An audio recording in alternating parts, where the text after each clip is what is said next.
In this video, I'll show you how to replace the glow plugs in a Toyota Avensis T25. Step 1. Removing the engine cover.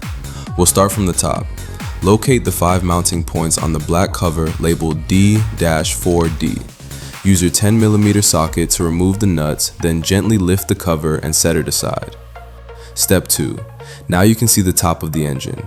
The glow plugs are located in the cylinder head facing the front of the car. You'll see they are connected by a metal power rail. Step 3. Removing the power rail. There is a small nut on top of each glow plug securing the rail. Use an 8mm or 10mm wrench to remove them. Be careful, these tiny nuts love to fall into the engine bay.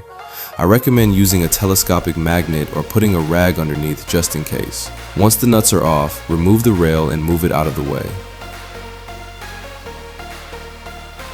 Step 4. Testing the plugs. Turn on your multimeter and set it to resistance or continuity mode. Touch the positive probe to the tip of the glow plug and the negative probe to ground, any metal part of the engine. If you hear a beep, the plug is working.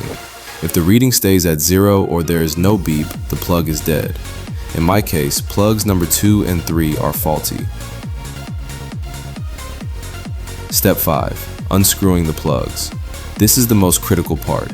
It's best to do this on a slightly warm engine as the heat expands the metal and helps release the threads, but don't burn yourself. Put your long 12mm socket on the plug and unscrew it very gently. Do not use excessive force. If it's stuck, let the penetrating oil sit for longer.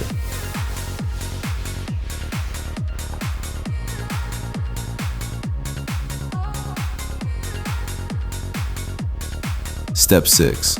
Once the old plugs are out, make sure to clean the glow plug threads and shaft, preferably with a small brush, before putting the new ones in. Step 7. Installing new plugs. Place the new plug into the hole. Screw it in by hand as far as it will go.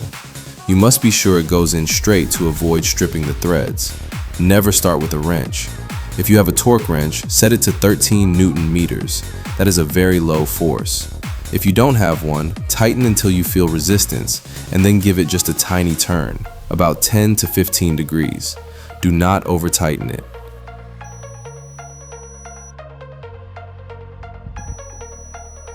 Step 8. Final assembly.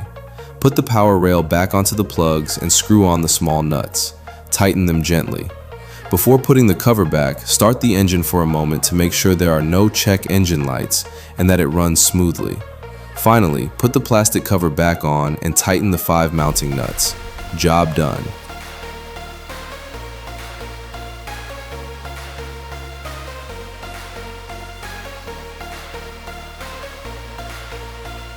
If you found this video helpful, please subscribe to the channel.